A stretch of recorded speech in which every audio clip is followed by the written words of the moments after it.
Jolly Mukisha to come here and then introduce everybody from the secretariat. Thank you.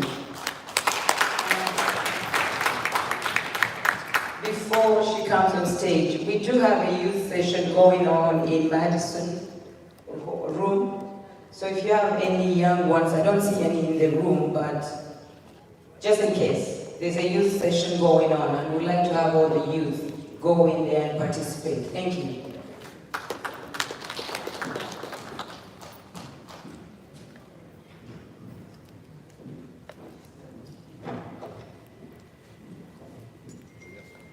Good morning, ladies and gentlemen. My name has been said. I'm glad to be here this morning. The organizers of this convention, the leaders of various chapters across the diaspora, my colleagues from the Secretariat, members of Parliament here present, ladies and gentlemen. I want to take this opportunity this morning to welcome you for the second day. We were here yesterday and the numbers kept on dwindling until the time of the documentary. So I thank all of you for being here this morning. It shows the kind of commitment and love for the struggle that you people have. Welcome this morning. Our President, His Excellency Chairman, will be in sometime later, but I want to bring his greetings this morning. He's always with you, and I thank God for the love that you show him. You people in the diaspora, we respect you. Each time we see you, we feel inspired. Thank you so much. I'm going to make a few remarks and then I open the convention. Now, us back home in Kampala and across the country, Uganda, we have a number of challenges, but then each time we see your participation, we are re-energized so much. I represent the western part of Uganda. As you all know, Mr. Museveni comes from there. You know, each morning we get up, we thank God that we are able to get up. Because the level of intimidation, the level of fear, it's just too much. You saw it from the documentary last evening. But I want to echo what my president said, that so much was left out of the documentary, but we continue to suffer that. But I thank God, I thank your energy that gives us, hope for another day, that we get up and still push on and on and on. Thank you very much for giving us that energy. Back at the Secretariat, we face indeed a lot of challenges, as you may know, but you are always there for us. And in this case, I want to thank you so much. You people who have been able to touch the lives of the important persons in our struggle. Recently, the late William Byarugaba was in Boston here for treatment. I want to thank all of you who touched his life in terms of food, in terms of upkeep, then having to transport his body back home for burial. You really gave him a decent reason to continue living, but of course we cannot decide what God has decided. Thank you so much. We buried him on your behalf, but you did well. Thank you. In the right for the late counsel Wameri, you did wonderful. And I want to inform you that from the time of Council Wameri, many people saw from what you did and they are joining the struggle. Because we are not only struggling for the liberation of the nation, but we are struggling for the liberation of different individuals. The kind of family you offer, the family support, thank you so much. Ashraf Kasige and many others who are here, we thank you for the kind of support you are giving them. Of course, back home, many others are joining us because like they say in the Bible, the blood of the saints does not go in vain. So when they see you, when other people see you, in fact, recently when we went for late Biagaba's funeral in the Kalari, I want to assure you that we garnered a lot of support. Even when the church denied us entry, you know, they were there creating scenes of collecting money here and there, but many other people said, I think this is the right group to join. So we are gaining membership out of their support, and I want to assure you that probably in the many more days to come, we are going to have many new members. Thank you. There are a number of programs we are undertaking at the Secretariat, which I think you'd like to know, because you give support in terms of finances and others. We have one program called the Bunga Support, which is meant for membership drive. We move around the country. Of course, it is brutal, it is very hostile.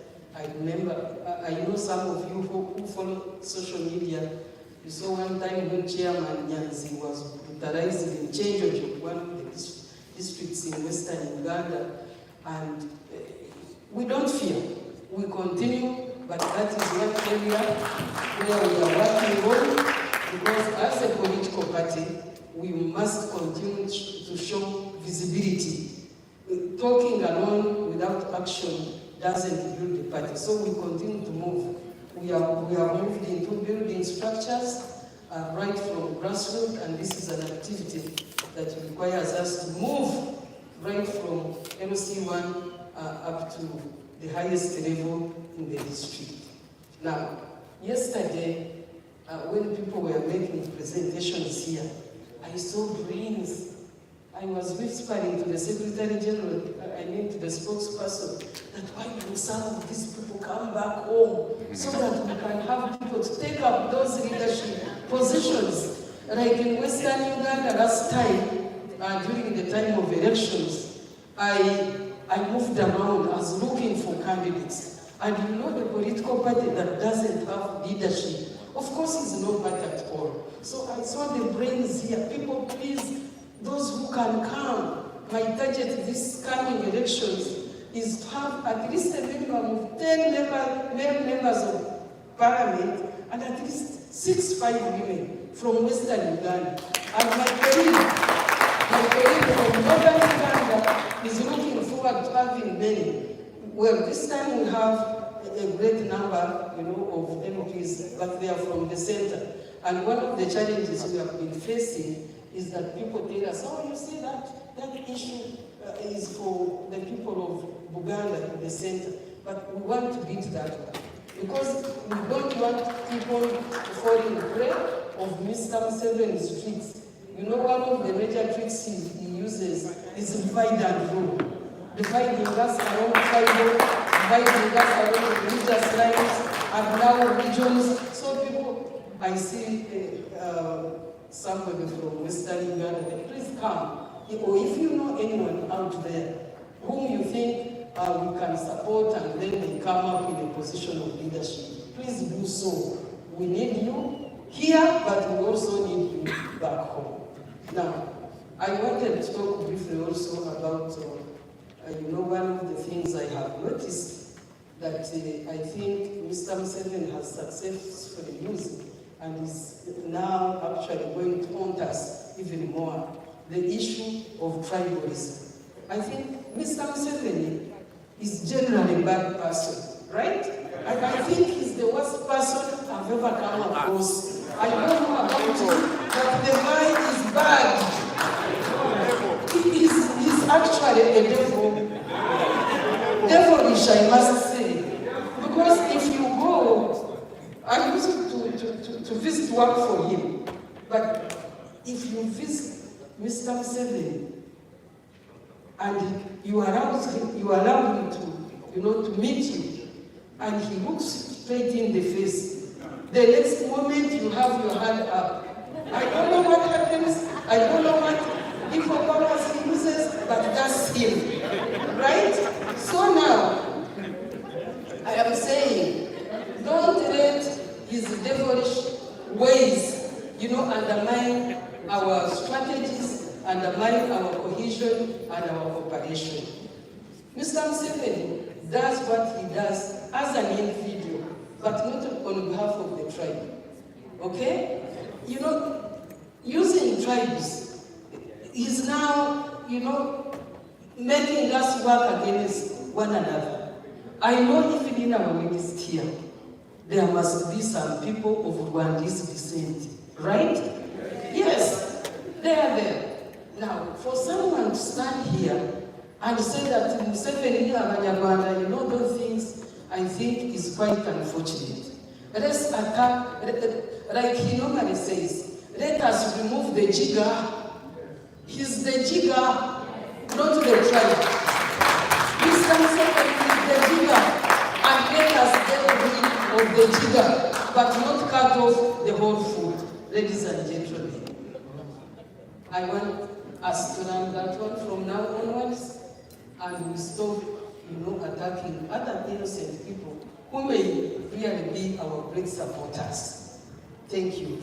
Finally, I don't have to say much. We have a number of members of parliament from here. Can I request you to stand up, please, Doctor and your team, the MPs? These are the MPs. I hope they have time.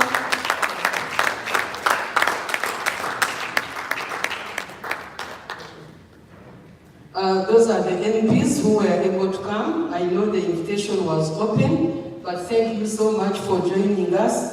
Council Katana, he presented here paper yesterday, and he's our treasurer. Welcome, Council Katana. We have the Mayor of Nakawa. Where are you? The Mayor of Nakawa.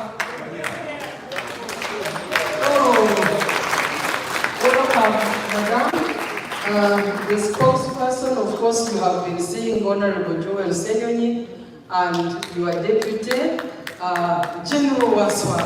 I'm stopping General Waswa. They are out there, and these guys are doing a great job. Sometimes I fear when I see him and Honorable Joel making presentations on our local TVs for as late as 1 a.m. and I wonder how they even go back home. Thank you so much. The rest of the members, I think you have been interacting with them. Otherwise, I want to end by thanking you for supporting our travel. I know some of us just came just by your support. Thank you for feeding us. Thank you for accommodating us. Thank you for our upkeep. Thank you so much, and may God add on from where you have deducted. And finally, ladies and gentlemen, I want to take this opportunity. Thank you, Professor. Thank you. Thank you for inspiring us. Thank you for the doctor who has given us great inspiration. I want to believe that when we go back from here, we shall emulate what he has told us. Thank you, the organizers. Thank you for the great brains. Thank you for having my president. Thank you for the struggle.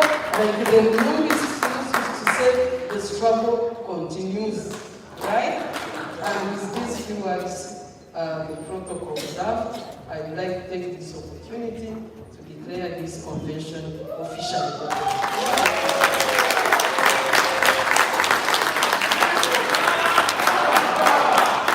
People power! People power! I sound like people power!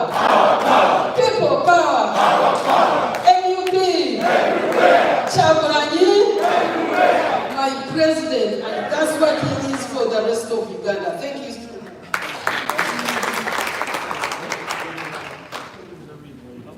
Thank you so much. Ms. Jolene Gisha, our Vice President, Western Region National Unity Platform, representing the Secretariat today. Thank you. Our next speaker is a friend of Uganda, Mr. Eric Chinje. He's the CEO of Africa Media Initiative, and he has been a driving force behind media development initiatives. His extensive experience includes senior advisory roles at KRL International. We'll talk about that. He ran our strategic communications at the Mo Ibrahim Foundation, providing him with unique perspective for our discussions. Mr. Chinje spent over 16 years at the World Bank in Washington, D.C., where he served as the bank's spokesperson on African affairs and held managerial positions, including Director of the World Bank Institute Global Media Development Program. He also led the Africa Region Strategic Communications, supervising a team of over 80 communications professionals in Sub-Saharan Africa. Mr. Chinje notably served as Director of External Affairs and Communications at the Africa Development Bank from 2004 to 2008. He has been a correspondent for renowned media outlets such as CNN World Report, BBC World Service, Voice of America, among others. His accomplishments have earned him many prestigious honors, and his expertise will undoubtedly enrich our conference discussions. Allow me to welcome Mr. Eric Chinje.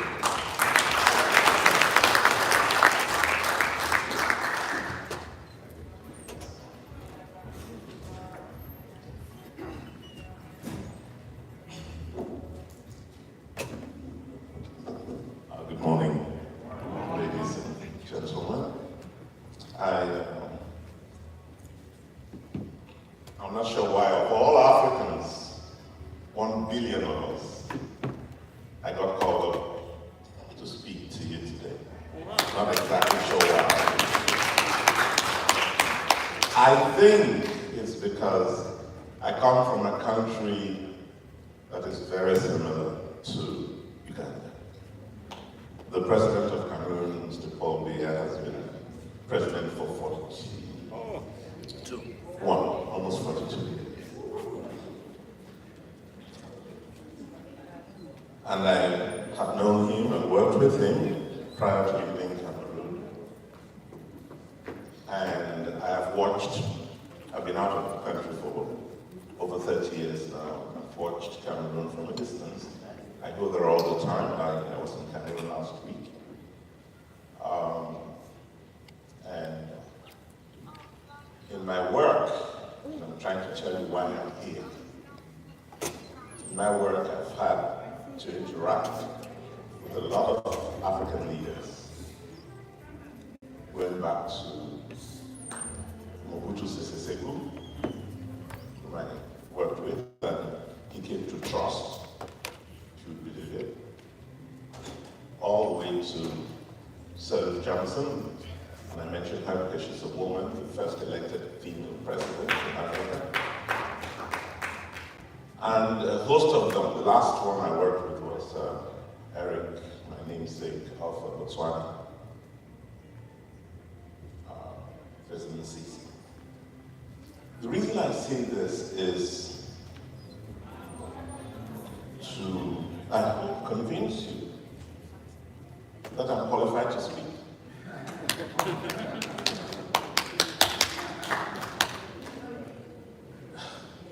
You never know. But you know, I have also taken the time to reflect on the African condition. Why are we not succeeding? Why is this continent of 1 billion plus people, with all the natural resources that it has, why is it not working? There's got to be a problem. You can't, you know, I've tried to blame God, but that's not good enough. I think if it's God's fault, He must have a reason, and the challenge for us is to find that reason. And maybe pray for it to change. because I hear that God hears prayers. So something is not happening. Something is not right. I sat in this room and heard you all charged up by Dr. Daniels, Professor Daniels, the one who spoke before. I've heard that. And I could see the emotional charge in this room. And I've seen emotional charges across the continent. And nothing is changing. You've got to take a step back. You cannot do the same things over and over and expect a different result. You all know that. You've got to take a step back.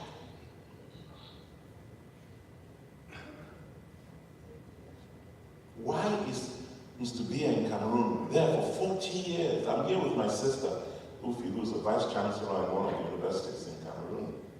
So she's high up in the system. I don't say this way to attack my sister. And we have these exchanges all the time. How does a guy survive in power for that long? And what will it take to change the dynamics of things in this country? I'm hoping that in the next few minutes I'll be able to convince you to take that step back, rethink a few things,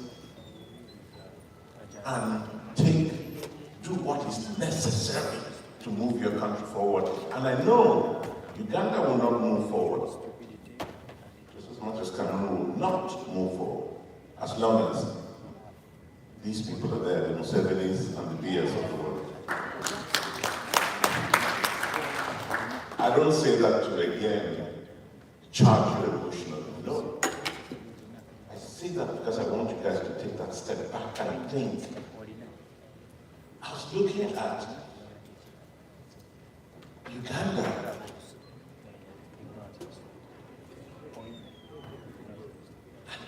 Looking at this country that has such wealth, agricultural wealth. What is happening and how much of your agricultural produce are transformed in Rwanda, in Uganda?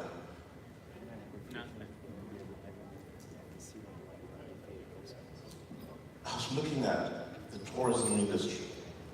You have one of the most beautiful countries on the continent. What innovations have taken place in the last 30 years to ensure that Uganda becomes the touristic haven and actually attracts people? Because it's when tourists come that the tourism industry has meaning. What have you done to attract? What have you done in manufacturing and processing foods and other things? And there are already sectors. You know, you're one of the countries they're talking about, and it's maybe the reason Museveni wants to stick around because of the oil that has been discovered.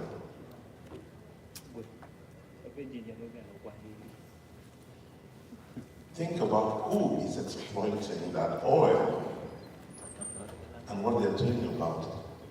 And if you go the way most African countries have gone, you will not have a petrochemical industry, which would be the natural next step from producing oil.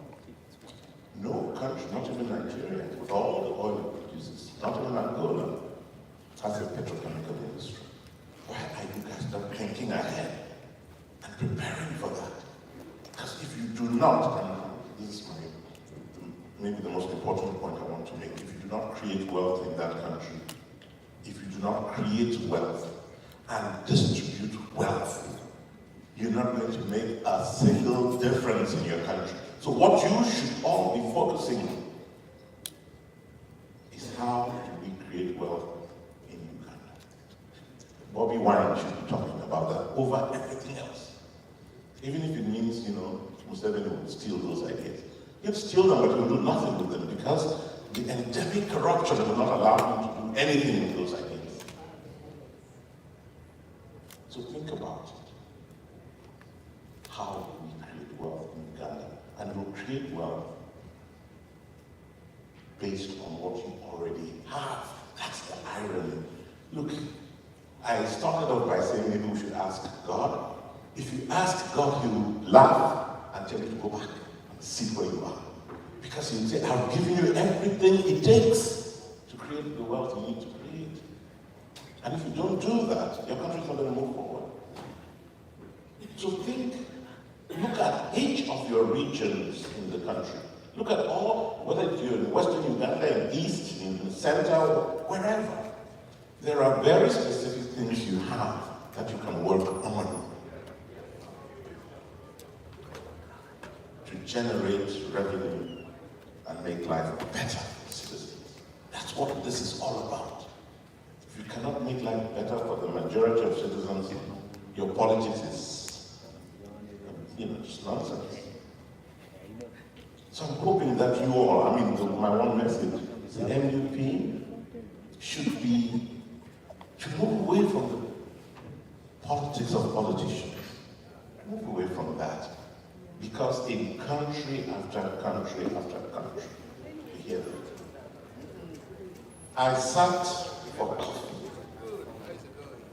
with President Assisi just when he was campaigning. He was not sure of winning because his predecessor was against him. Masisi of Botswana. We sat for coffee and there were two of us. He sat on the floor and I was like, wow, this guy, he's the president. Because he was campaigning while I was president. Instead of sitting on the comfortable seats I was sitting in, he decided to say, no, I want to relax. I sat on the front. Thank God, this is a different guy. And when we spoke, what I'm telling you now was the kind of discussion I had with this guy. And I was so confident that finally there's an African leader who will be different. Who will, he's inheriting a fairly good economy in Botswana. And I thought he would just move it to the highest heights. And he turned out to be, from what I'm told, I've not been back because of the disappointment. Corruption, his family is wealthy, they're the ones who control the wealth of the country. And as I said, if you cannot think of how you create and distribute wealth, you'll just be like the rest of them. If Bobby Wine doesn't think about that and build a program around that, he'll be like the rest of them. Doesn't matter how excited you all are about him.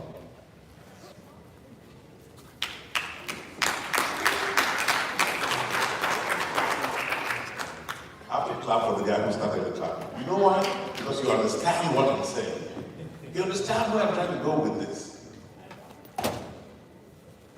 It's not about the emotionalisms of the moment. That's not what we need.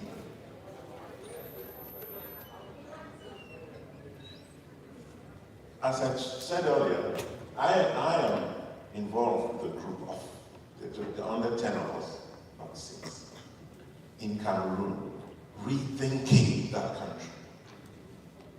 We are rethinking Cameroon, coming up with ideas that we will inject into the social discourse in that country, in the hope that by the time Mr. Biya leaves, and we hope it's in another year or two,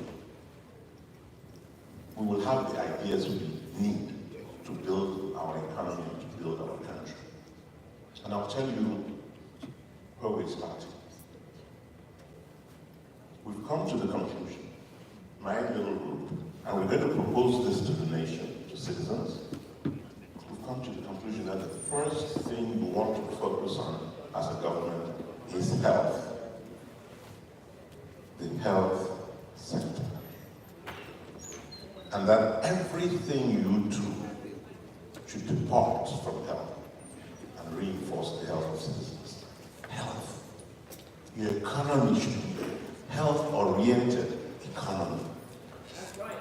Your tourism, everything you do should be health-oriented. Your agriculture, think about this. If the wealth you generated in the agricultural sector had at the base of it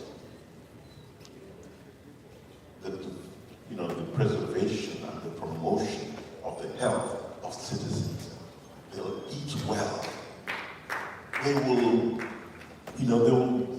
children will be born knowing that they can worry about everything, but not about their health. Once your health is guaranteed, you become dynamic, strong, forward-looking, because you don't have, even this country, America, doesn't have that.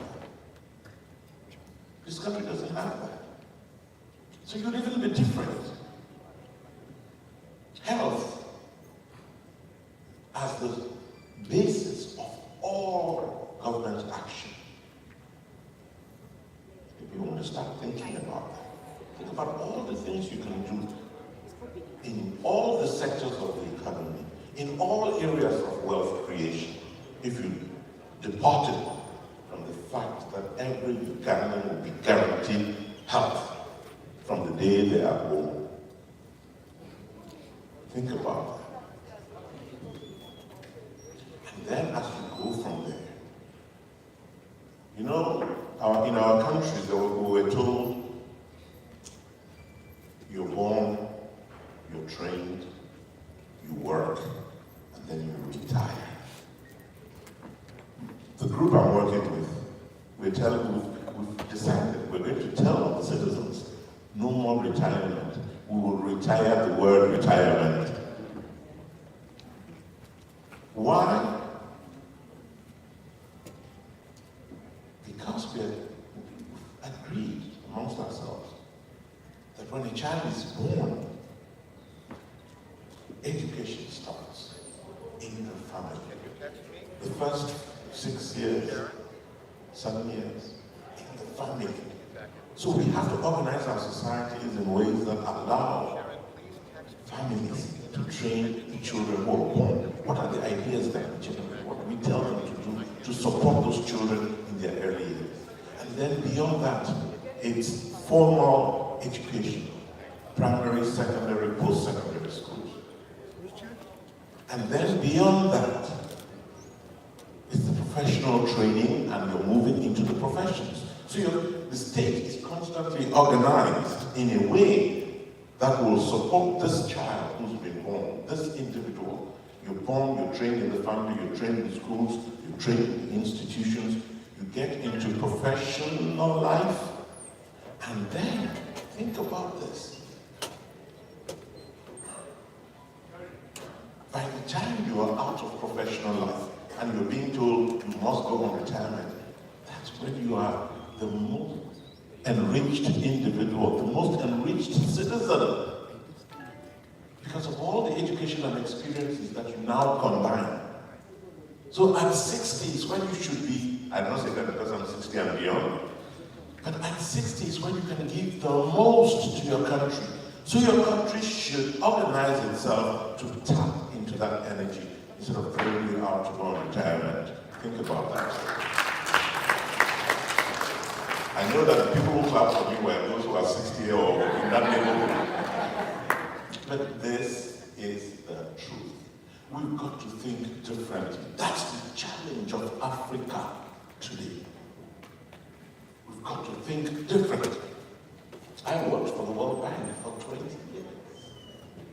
I worked for the African Development Bank in senior positions for 5. And I worked in my country. And I came to realize that the ideas that they ship to us are not the ideas that we need necessarily. They'll never tell you that, Ghana got suspended the other day by the World Bank. I know a lot of people were happy about it. I was, but for a different set of reasons. I was because you don't need aid. Ghana does not need aid. If like I tell even in my own country, Cameroon, we don't need aid. There's enough wealth in the land to generate and take care of everything we need. Our infrastructure building, the innovations we need, buying the technologies that we need, providing the hospitals and the schools and so on. There is enough money in the land to get all of that if we organize ourselves. So, Mr. Bobby Wine and the supporters of this young man, for whom I have so much respect, please help him be different. Help him be different. It's not your emotional charge that's going to make him different. No. It's your ability to take a step back and say, look, if we're going to be different, we have to come up with different set of ideas. We've got to think differently about who we are. We've got to think differently about that child who's just been born, about the citizen that that child will become. You've got to think differently about that. And if you do, you may help that child become a citizen of a state that provides leadership to Africa. And Uganda has the ability to do that. Uganda can do that. You're the pearl of Africa, aren't you?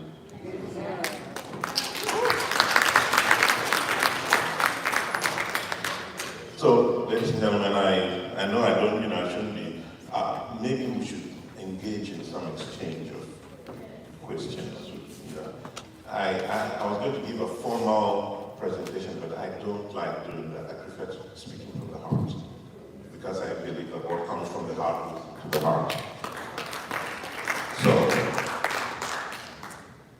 I'll take any questions, but if you like for me to just continue talking, I will. I'm a talker. I'm a journalist, like Remy Bahati, who's a journalist in the room. Yes, sir.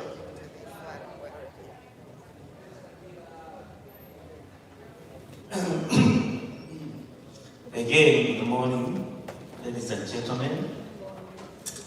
My question that I was going to ask you is the problem of Africa. And after that, I'm going to put you on record, then you explain it your own way. So you're on camera. So, in 1956, if you read history, Kwame Nkrumah was in America studying and went back to Africa to fight, liberate Africa. And the Pan-African movement was born there at that time, when we were still in colonialism that was oppressing us, and we wanted the liberation to build a new Africa. When Kwame Nkrumah took over government, all the African leaders that were being oppressed with colonialism by the Portuguese, the British, the so-called, went to him, but they had first gone to America to ask for support to liberate themselves, which the American did not offer. And Kwame Nkrumah referred them to the Soviet bloc. Africa came from colonialism and went direct into communism and socialism with its bad government, bad economic system, and everything. That means the African problem to this day was the ideology that is still existing between the West and the East. Now I'm going to ask you, don't you think that we must begin from there and change the ideology of Africa, starting with Uganda? That is my question. Thank you. As a matter of fact, you've just said what I said, but put it in a different context of language. What I said essentially is free your minds. I told you I work in development institutions, the most important development institutions on the continent, World Bank, African Development Bank, and the rest of it. And I realized that what they were pushing in Africa should not be, we don't need to, there's something they call structural adjustment. That destroyed the country. Destroyed our economy. So clearly they're not giving us anything we should be adopting. We should free our minds. Think about what God gave us, and I mentioned that, and see how we can transform what God gave us into wealth that we distribute fairly, starting with health. That's my story. I'm so happy when somebody claps, because he tells me you're true, and I say, can you tell me? I'm kidding, if you clap for me or you don't, it makes no difference to me. Believe me, I'll finish here and walk out of here. Hello. But I want you to understand what I'm saying. I really want you to understand what I'm saying. Because for a number of reasons. One, I believe I am here because I believe Uganda can and should be different. Yeah. I'm here because I want Bobby Wine, who continues to fascinate me, to succeed in what he's trying to do. I'm here not for ideology. I'm here to say that we can think differently. We can free our minds. We can, again, go back to the drawing board, go back to the basics, look at what we have, and say, what can we do with what we have? As a matter of fact, when you go to heaven, God is going to ask you, what did you do with what I gave you?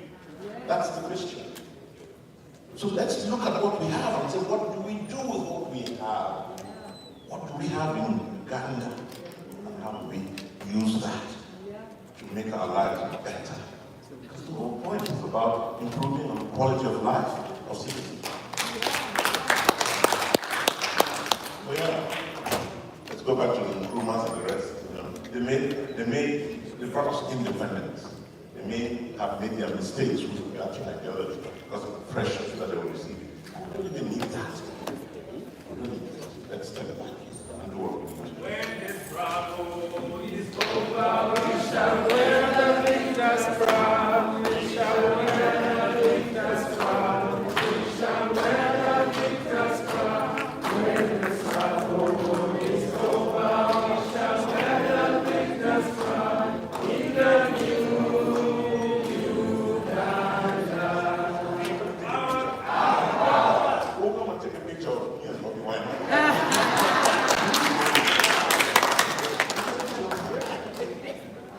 Oh my God.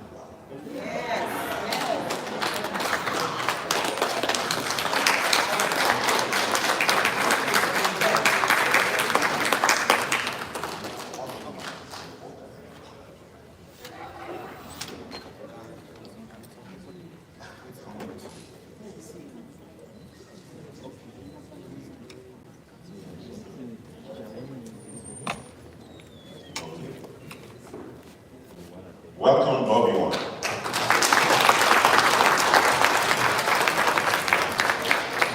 I'm even more encouraged because he's a very young man. I knew that he was a little nervous, a little older than he actually is.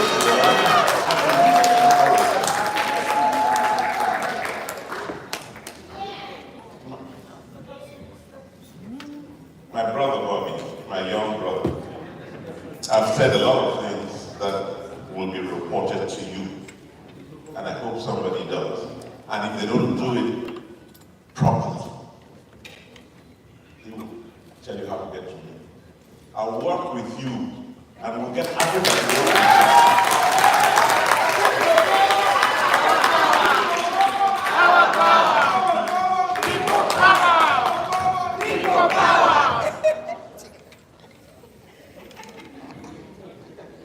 All right. It's a place for these emotional outbursts. We are Africans.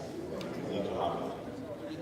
But at the end of it, let's take a step back and think. Let's use our hands to see where we make a difference. It's important. Anyway, they'll report to you. So he's coming. Oh, maybe I should take one or two more questions. I really should not be standing here when Bobby Wine is in the room, but I'll take one or two questions. Yes, sir. Hi, thank you so much for encouraging us to do more than use emotion to change Africa. But you have to consider the realities. So, considering the structural adjustments that the World Bank promotes haven't worked, And considering that most African leaders, including Museveni, are put in power to give the Western countries advantages, how do you suggest that somebody like the Honorable Bobby Wine starts creating wealth, considering that he doesn't even collect taxes in a country and a situation whereby even trying to find membership or distributing pads to school-age children will bring the police, people are tear gas, people are shot at. So how do we marry the realities of what Africa is and then also be practical in bringing our people up to speed to the 21st century? Thank you very much. It's a very good question. And I'll answer that, but before I do, I want to tell you that Bobby, I'm from Cameroon, so I've lived the same difficulties under a leadership that has been there for the last 4 decades. And the head of the opposition in Cameroon, he just died not long ago. Mr. Frundi, you might have heard of him, Nijon Frundi. He passed away not too long ago, last month. And we're from the same family. As a matter of fact, when I was born, Frundi was living with my parents. And his slogan was, power to the people. To this day, everybody when they think about the opposition in Cameroon and they think about what was achieved, the name, they will tell you, meet any Cameroonian and find out, they'll tell you, it's Nijon Frundi. He was a cousin of mine. And I had occasion to talk to him one-on-one a lot of times. And after 30 years, my sister was reminding me today, during his eulogy, they said he fought for 30 years and left the country worse than when he started, and which is true. Cameroon is far worse today than 30 years ago when Frundi moved that country. And of course, if you ask him, he will tell you, and when he was here before he went, a few months before he passed away, and he will tell you, he said, well, they have the power. They have the army, they have the treasury. This way it works. They have the military, they have the treasury, they have the international relations, they can get loans from the IMF and the World Bank and so on. This was funny, and I had nothing. And I asked, I told him, the only reaction I have was this. I said, but you moved the country. Everywhere you went, thousands came out to see you. What do you think moved them? Was it the money you had? Did you give them money to come out? When the president, Mr. Biya, goes out, they give money to people. Did they give you? Did you give citizens money to come out and see you?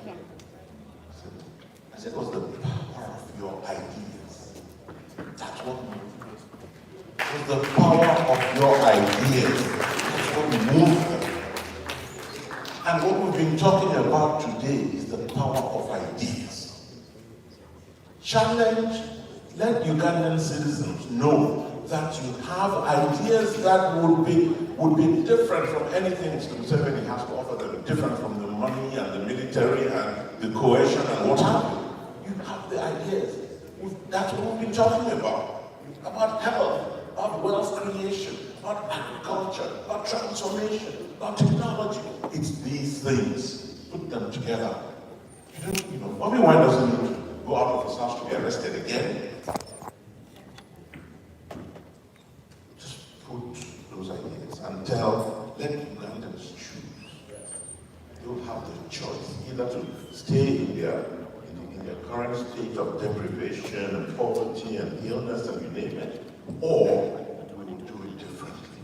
And this is what we have. We stand for. Yes, good morning, sir. My name is Robert Kabuya Boston. I'm from Boston, Massachusetts. can't we adapt Obamacare to Children Care?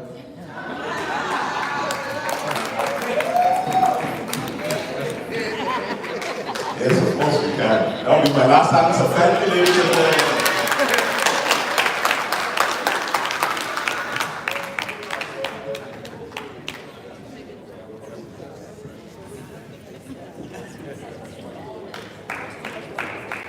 Thank you so much, Mr. We appreciate your presentation. Thank you so much. And we're going to now jump over. I'm going to invite a very special guest. His name is Bruce Afran, who has worked with us for a while. He's a distinguished civil rights and constitutional lawyer.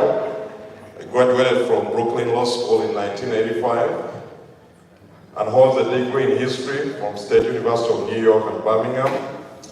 He has a career spanning over 3 decades. He has been a leading advocate for civil rights in New Jersey. His legal expertise has been instrumental in cases involving civil rights, domestic surveillance, environmental preservation, corporate fraud, election reform, immigrant rights, and family law.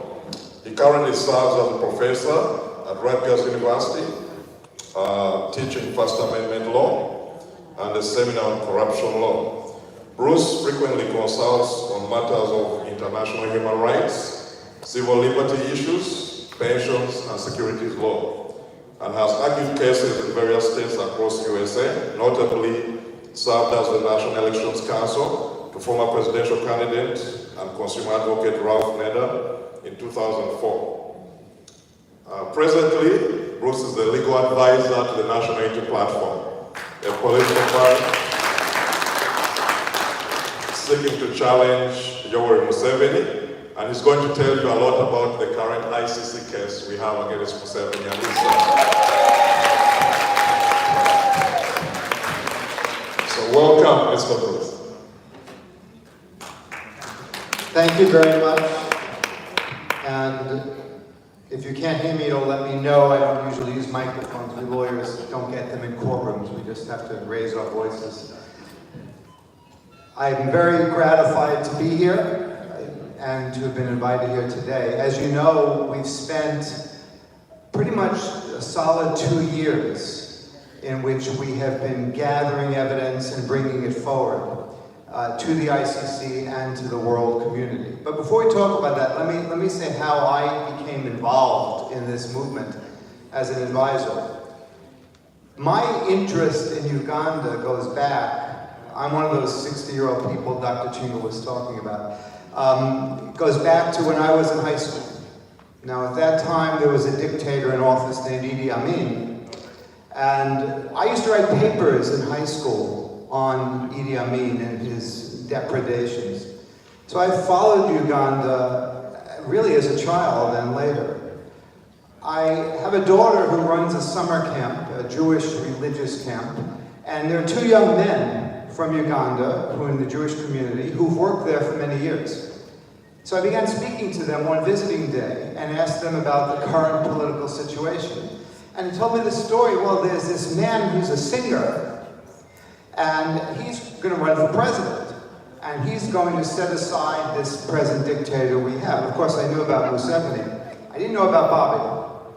And my first contact was with these 2 young men. And I said, look, when you go back at the end of the summer, let them know I'm here and I'm interested in helping.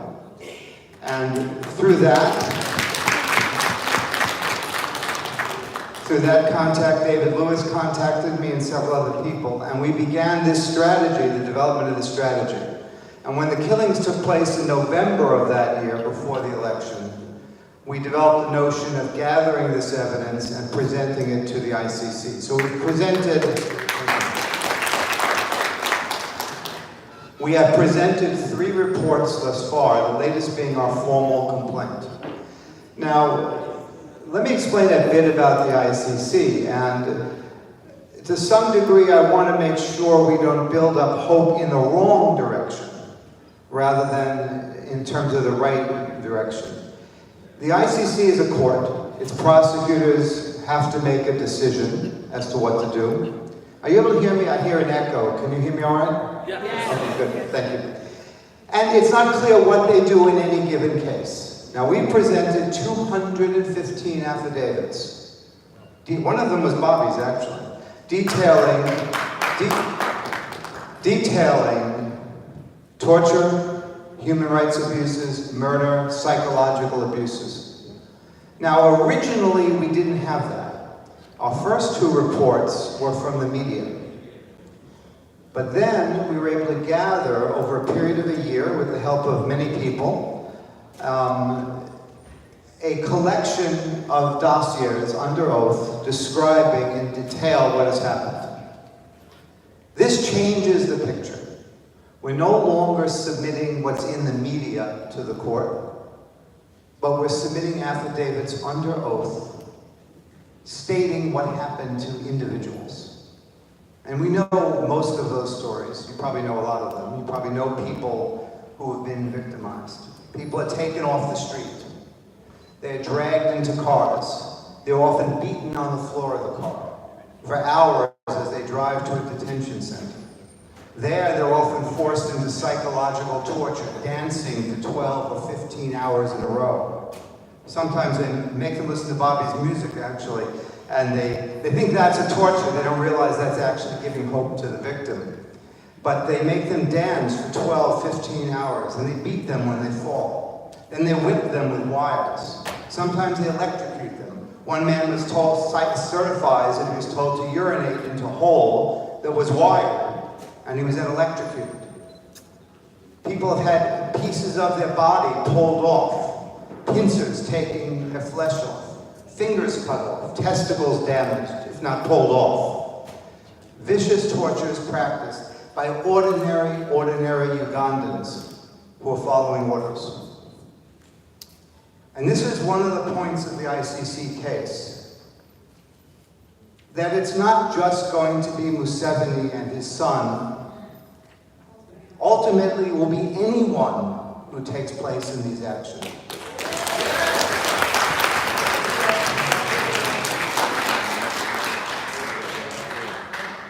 We've listed 26 officials, some of them relatively low-ranking in our complaint. One of them was Speaker Among, who associated herself with a torture center. Another is General Alem, who we know what he's done.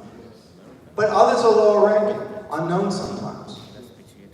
And the point of this process is that we know who is doing these things. And when a soldier or a police officer decides to participate, and many don't, many are loyal to the Constitution and the law, but some are not. Some are scared, so they go along. Some want power, so they do this. But we will know who they are. You can take your name tag off, but you can't hide your voice, and you can't always hide your face. And people have a way of knowing. Ultimately, the law will descend upon those who do these things. Museveni, Muhuzi, and others. But also the police officer and the soldier, the ordinary person who engages in these tortures. Now, those of you who are in the 60s will remember East Germany. Those of you who are 30 or 35 might not be that familiar with this history. But if you remember East Germany, it was a communist government formed after World War II. West Germany was democratic. And in East Germany, people were shot as they tried to leave the country, as they tried to go over the fence or go over the wall. Some were arrested and abused in prison. And when the communists fell, and they fell peacefully, they left power in 1989 and 90, those officials and those guards who did those things were put on trial. And the reason they were put on trial was very simple. They violated German law. They took their power and they assumed as an attribute of sovereignty that they could abuse the human rights of those who disagreed with them. But the law was always there. The law was always there in front of them. They chose to disregard it. And so when the communist regime left power, many of these people people put on trial. Museveni and Mahuzi and those working with them have developed a false understanding of power. Power is always mediated ultimately by the force of law. What these people have done not only violates international law and human rights law, it violates Uganda law. And there will be a change of authority in Uganda. There will be a change of government.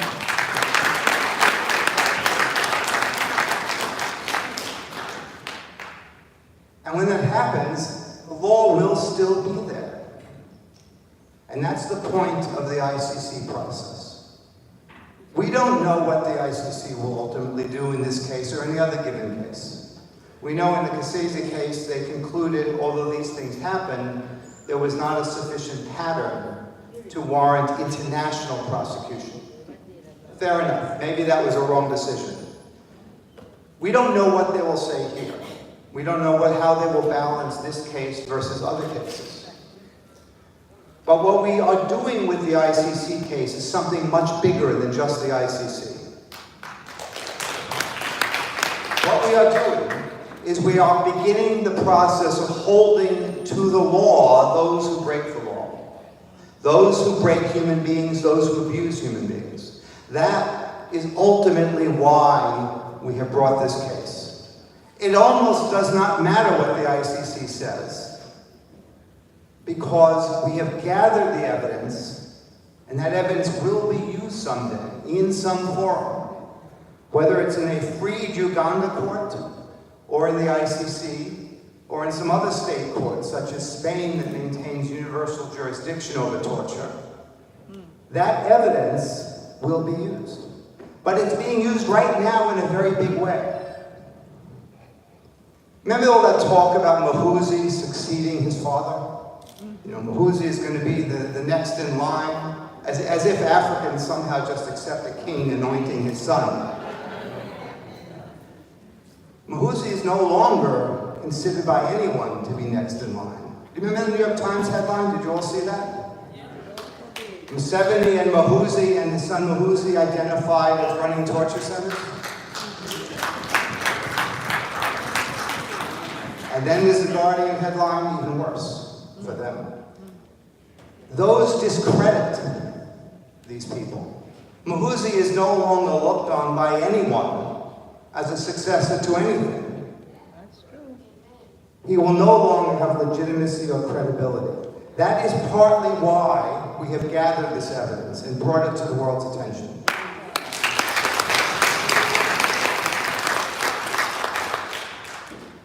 And so remember, we don't know what the ICC prosecutor will do.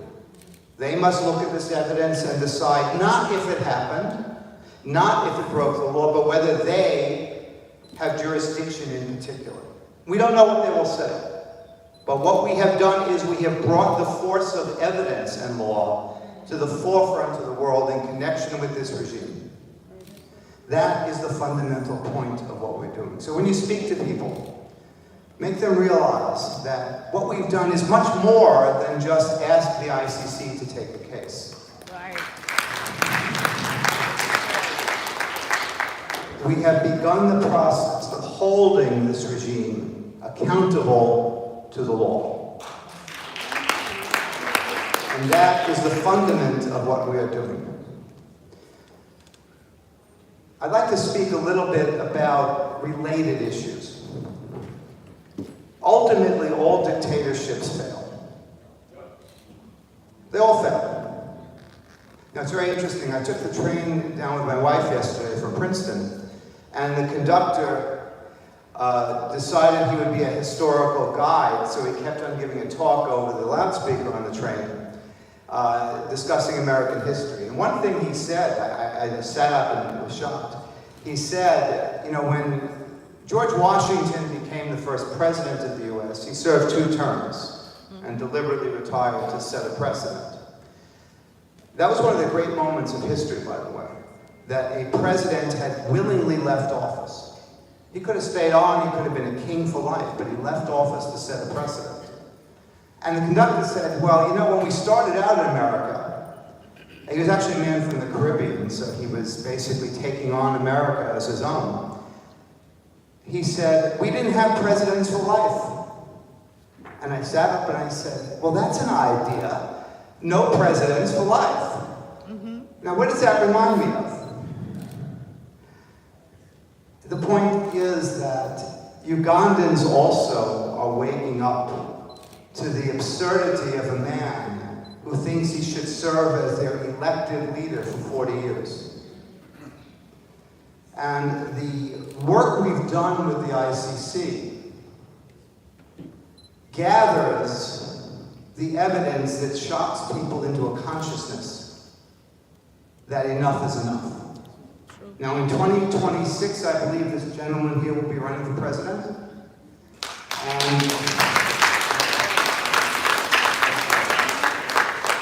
And the people of Uganda will again vote, and they do vote. And there is an election, and there are millions of people who vote. And nobody keeps people from the polling place. They may try to rip up the ballots afterwards, or they may add several 100,000 ballots to the box. We have nice films showing that. But ultimately, the power of a dictator to maintain forcible rule through election does depend on people voting. You can only fake so many votes. You can't fake 5 million votes. You might fake 200, 300, 400,000 and alter the balance. But because of what we've done and the evidence we've manifested, I believe very deeply that the people of Uganda in 2026 will collectively begin to say to themselves, this is enough. You know, we heard that man on the train and say there are no presidents for life. It came across the Atlantic, right to Africa, and they said, we know we don't have to have presidents for life. And I think the evidence we've manifested and the proof of what has been happening is going to shock people in Uganda into changing how they vote. Now, most voted for Bobby Wine, obviously. But enough were conservative and loyal to the original Museveni, who came out as a liberal, that they did vote for him. Some did. But that's going to change in 2026, because dictatorships fail when the psychology of the people changes. That's the fundamental point of dictatorship. When the psyche of the voter, of the citizen shifts, the dictator loses authority. Now, after we released our complaint, and the New York Times ran a story, Bobby took a tour. Was it Eastern Uganda, Bobby? I think it was. And number one, he was on the radio. Usually the regime blocks the radio station. Bobby can't even get a hotel room because they threaten all the hotel managers. But this time they didn't. The New York Times headlines spoke around the world.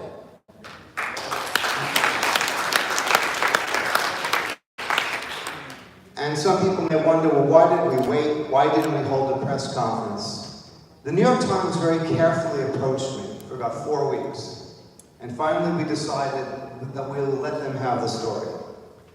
And the headline they issued has the effect almost of a statement, almost of US policy. That headline was very significant. From that moment on, Museveni and his regime could no longer actively interfere with Bobby's actions.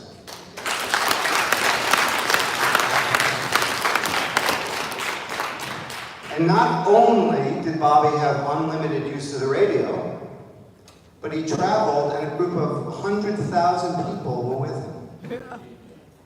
That's right. Imagine that, 100,000 people. And they were left totally unimpeded by the government. The government can no longer arbitrarily arrest and abuse people, at least in public. 3 months ago, they would have broken up that group and not let it gather. 3 months ago, Bobby would not have got anyone near a radio. But that changed. And that's the power of law, when the evidence is publicized around the world.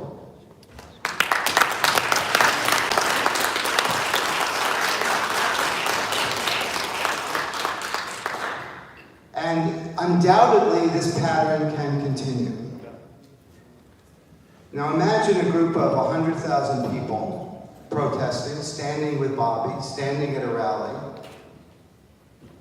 and the police or the army begin to shoot.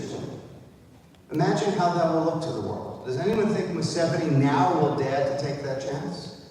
Likely. That will create the indictment. That will yield the immediate indictment by the ICC. We'll have no choice.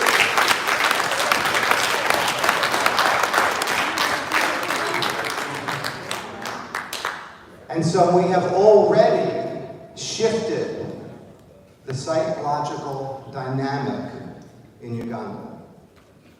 And remember, all dictatorship is psychological in the end. And dictatorship ends when the people change, and when the dictator knows that he can no longer continue with business as usual. Now, if you remember Romania, there was a communist leader by the name of Ceausescu. Now, Ceausescu ran a pretty vicious Stalinist regime. And all of a sudden, in 1989, he fled.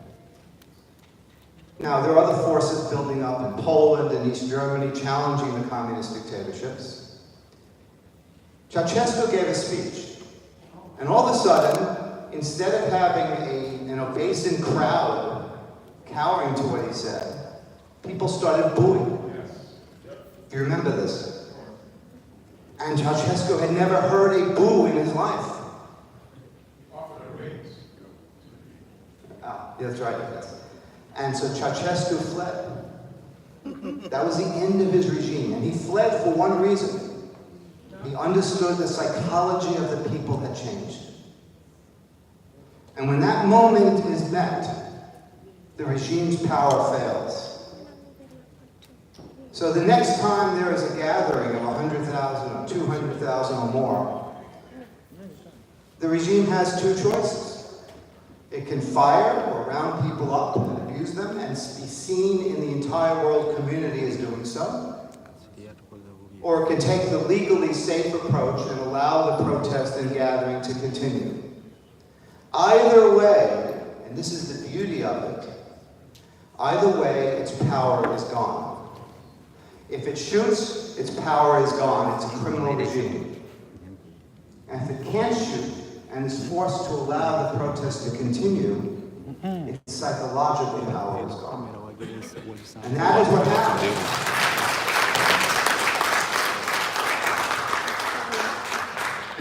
And that is what we saw with those 100,000 people who accompanied Bobby. This is the beginning of the turn. Now, it takes a long time for a large vessel to make a turn. An aircraft carrier will take a nice hour and a half just to turn around. A country is a bit of an aircraft carrier, but this is the beginning of the turn. The credibility of the regime is now challenged, damaged, and in fact destroyed by the evidence, not by the ICC complaint, but by the evidence we brought forward.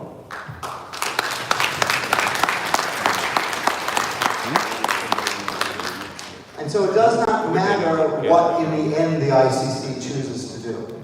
This is the message I would like to ask you to take away with you. What matters is the evidence that we've manifested and the change in the world's understanding of what has happened. When those 54 people, probably 100, were killed in November of that year, Museveni was able to get away with saying, well, there were officers who overreacted. But no one can get away with saying there were officers who overreacted when we read these 215 affidavits.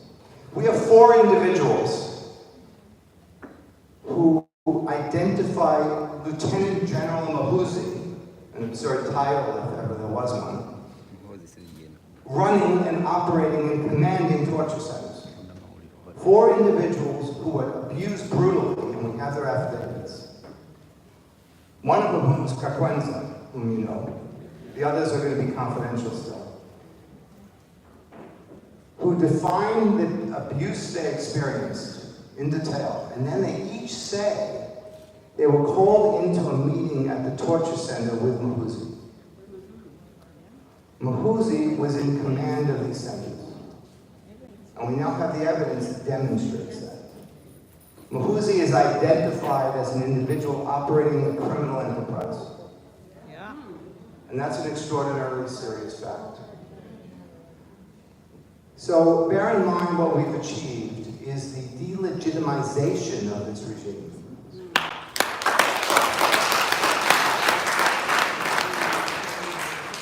And that is the fundamental achievement thus far. Now, this is not the end of it, obviously. We don't know what the ICC will do, but we know it must continue. Obviously, Bobby's work continues, without question. But Bobby can't be alone. We've given new protection to the people of Uganda through this process.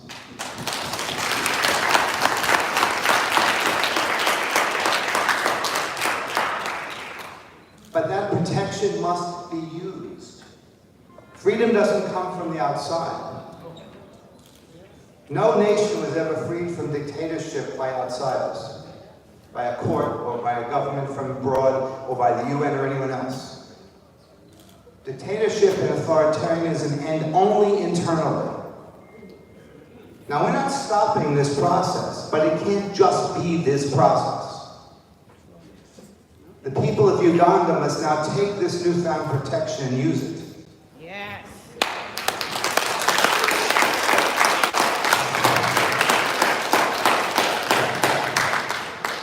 And one of the things I've learned in this work is that Ugandans culturally are very nice people. Yes.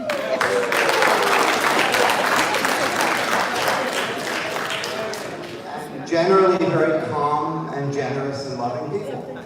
Now, that being said, it's a little hard, if that's the way you see the world, to stand in the street and protest. So we have to marry that wonderful culture to the need to speak out. Yes.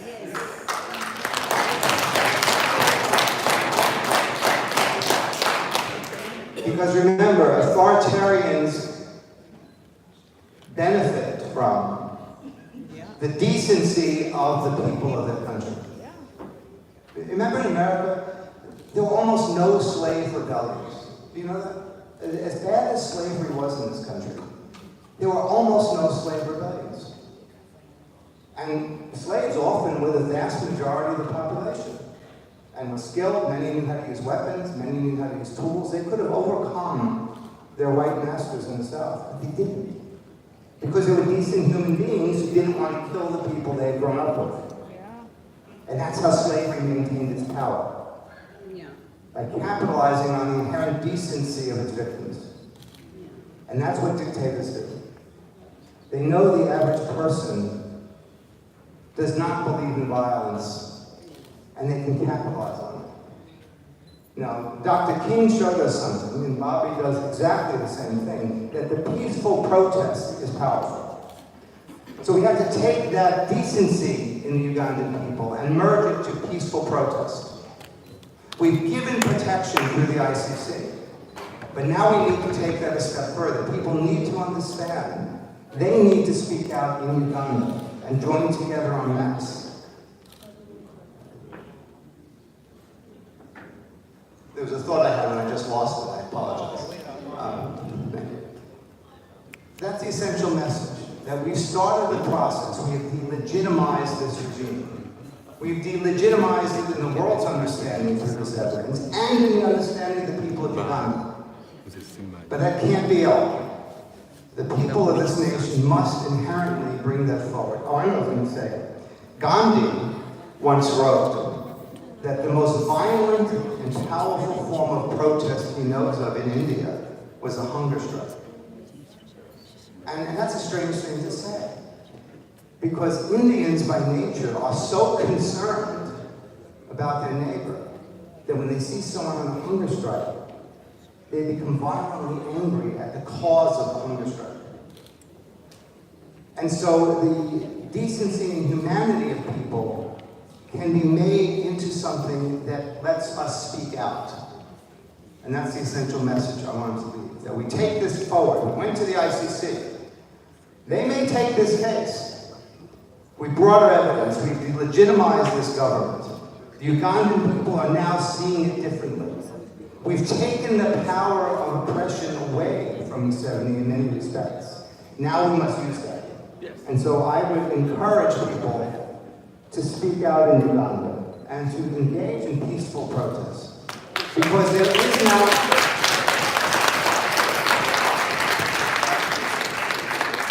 is now protection that comes from the rule of law.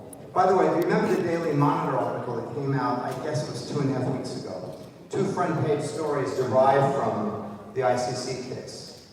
That was rather extraordinary. That's a demonstration of the new weakness of the regime and the strength of those who wish to speak out. The law has given us this power. So I want to thank you all for hearing me out today. I don't know if anyone has any questions. I'm certainly happy. I don't know what time we have. But I'm certainly happy to answer a few questions. And I want to acknowledge Bobby Wine and what he has done. I mean, it's truly extraordinary that he has committed himself personally in this way. You know, there is danger in this work, and we've seen that happen. And I just want to acknowledge that, and the leadership of the NUP, David Lewis and others, I don't have everyone's name, and Barbie for her commitment, because this movement requires people dedicated, and then they can lead. And so I want to acknowledge that. And thank you all for the opportunity to serve in this way. So if anyone has questions, I'm really happy to.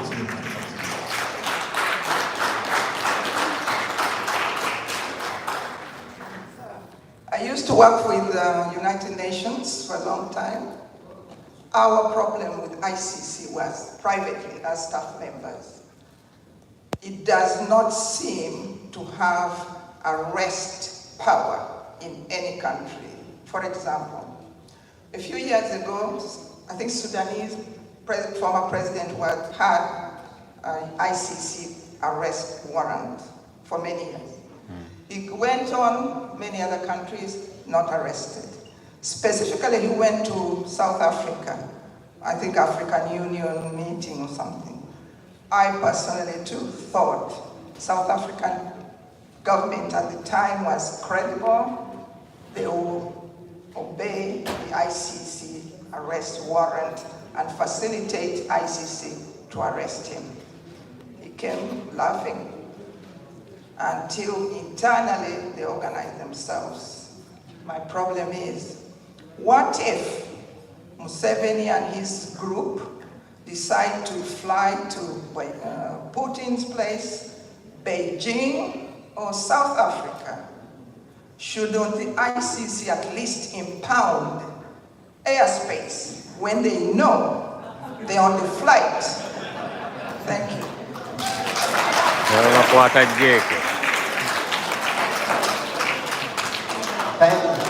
Thank you for those comments. Unfortunately, they can't impound the airspace, but the ICC does have a power, and that is most governments will arrest on that warrant a person who's been indicted by the ICC. Now, not every government, Putin and China, do not follow the rule of law. We can't expect that. But I can tell you this, Museveni and Muhoozi can no longer really travel freely. They might make it to Kenya.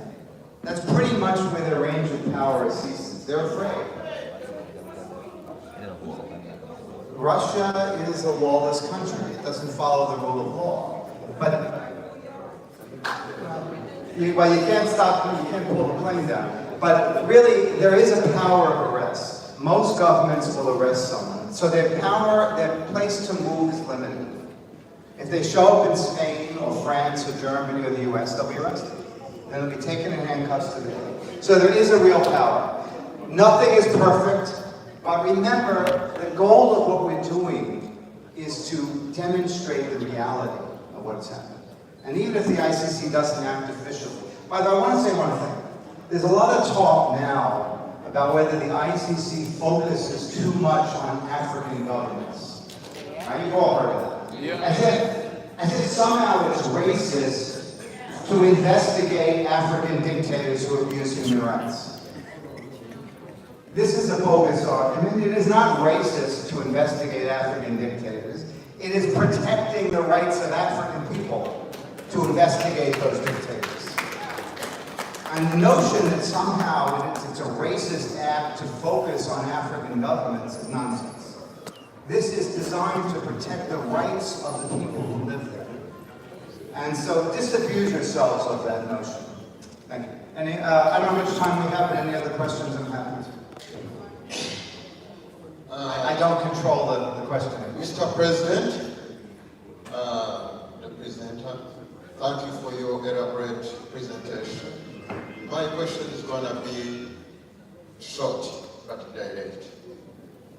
What will be the time frame to get the tangible result in terms of your legal experience? That's number one. Number two, Museveni as a corrupt leader, what can you as a person do to his proxies like the lobbyists who can influence those people making decisions in the ICU?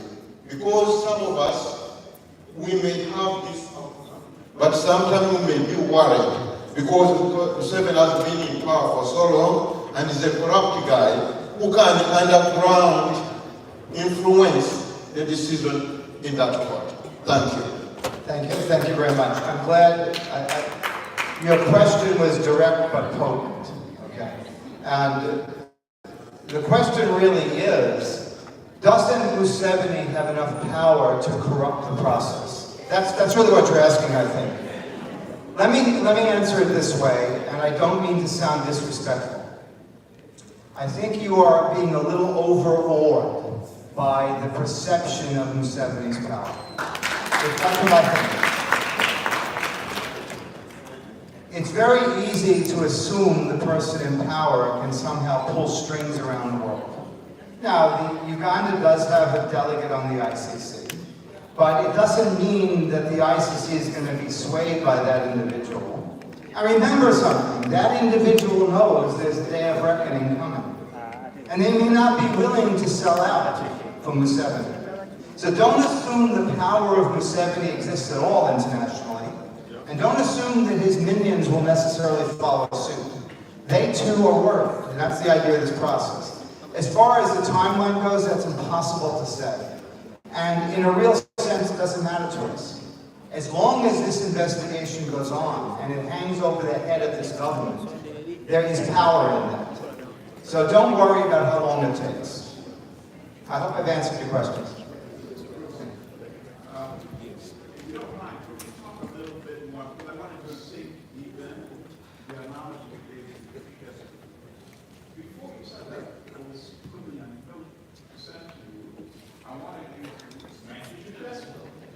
Because this is a powerful dictator, addressing the people, and then somebody decided to do it. The first person who did it. And what did he do? He offered to double everybody's salary. But instead, that increased the food. And that's an important point. Because this is about the significant. Yes, I'd be glad to. And I apologize, I have no idea what our time frame is, but I assume the controlling parties will tell me. So thank you. I saw you nodding vigorously when I mentioned Ceausescu, Bobby too, actually.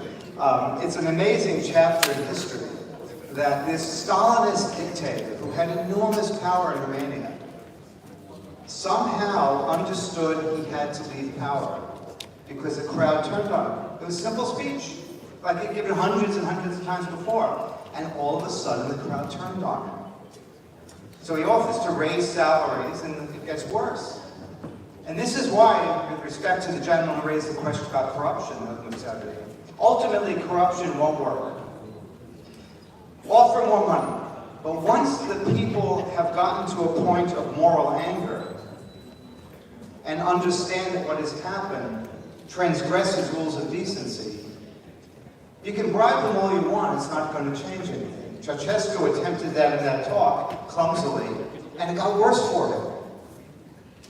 Museveni, by the way, every single person who has been arrested and kept in detention in Uganda, including Bobby, actually, has been offered a bribe.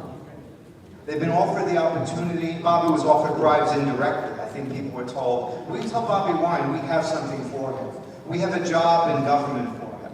Other people were given legal jobs. They were offered law jobs. People were offered money. And I believe Stephanie meant he would have given them the money. But they did not accept it. And in fact, it makes it worse. And so by trying to bribe the people, once people have reached a point of moral outrage, the problem gets worse for the regime. So I firmly believe that Stuart's example, I think I lost this, is important to understand that once that psychology changes, the regime can't go back again. And I think we're at that point now, and we need to enhance that process. Yeah. Yes, is there any other question? Yes.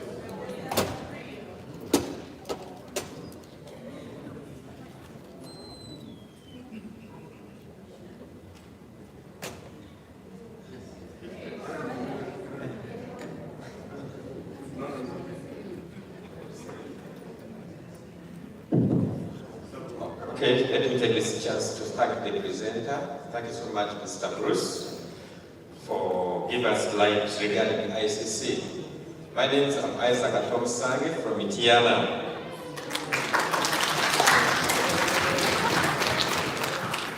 My major concern with the ICC is regarding the way you are implementing your policy. I wanted to know that does it require someone from moving from the government, then can people to the court, ICC? Because we have seen so many cases being committed by the current government. But we see the ICC is closing your hands. You don't react. Is it in your policy that someone has been moved to the power, then it can be taken to the court? And then also, thank you so much that you said that. Sorry if I can interrupt. I apologize, but you're going too fast. I couldn't quite follow you. Sorry, let me speak slow. I said that, is it under the ICC policy to take the people who have committed crime during their time in the government after they have been removed, or they can be questioned before they've been removed? Because we have seen it in Uganda, the government of NRM and Museveni and his family, they have committed enough cases to be answered in the ICC court. What are you waiting for? Then another question, another thing which I also want to comment that you say that most of the dictators cannot be removed by external forces, which is quite good, and I really agree with you. The question is, what have you done to support those suffering people down there in their government, under their government dictatorship rules? Because the people are trying to react, they have gone to the streets, but you see that the ICC is closing their door. What are you waiting for that cases to help these vulnerable Ugandan Africans who are suffering down there? I think you're saying, why is the ICC waiting? Is that the basic thrust of the question? Thank you.